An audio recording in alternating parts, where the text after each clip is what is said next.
محمد فہیم قریشی صدر و vice chairman ٹمریز نے تلنگانہ میں اقلیتوں کے لیے خاطر خواہ بجٹ مختص کرنے پر وزیر اعلیٰ ریونت ریڈی اور نائب وزیر اعلیٰ بھٹی وکرمارکا کا شکریہ ادا کیا ہے۔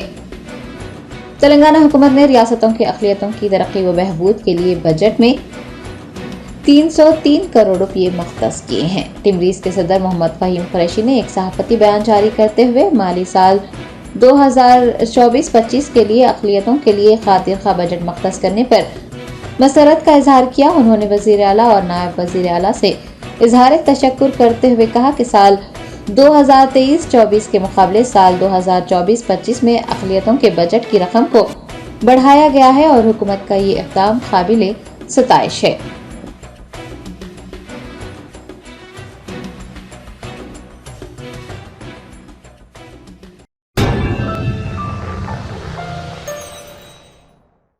جرمنٹن super speciality hospital, doctor Mir Jawad Zar Khan, senior experienced orthopaedic surgeon, bone fracture, joint replacement, hip replacement اور اسپائن سرجری کامیابی سے انجام دے رہے ہیں۔ اس کے علاوہ neuro surgery, cardiology, gynaecology, dental, general medicine, dialysis اور فزیو تھراپی جیسے شعبجات میں انتہائی کامیابی کے ساتھ واجبی فیس میں علاج کیا جا رہا ہے۔ شیئرنگ اور پرائیویٹ رومز، اسپتال میں 24 گھنٹے MRI، CT scan, 2D digital X ray, ultra sound, operation theatre, ICU اور لیب کی سہولت دستیاب ہے۔ آپ کی امیدوں کے عین مطابق جرمنٹن super speciality hospital, pillar number 150، عطا پور، حیدرآباد۔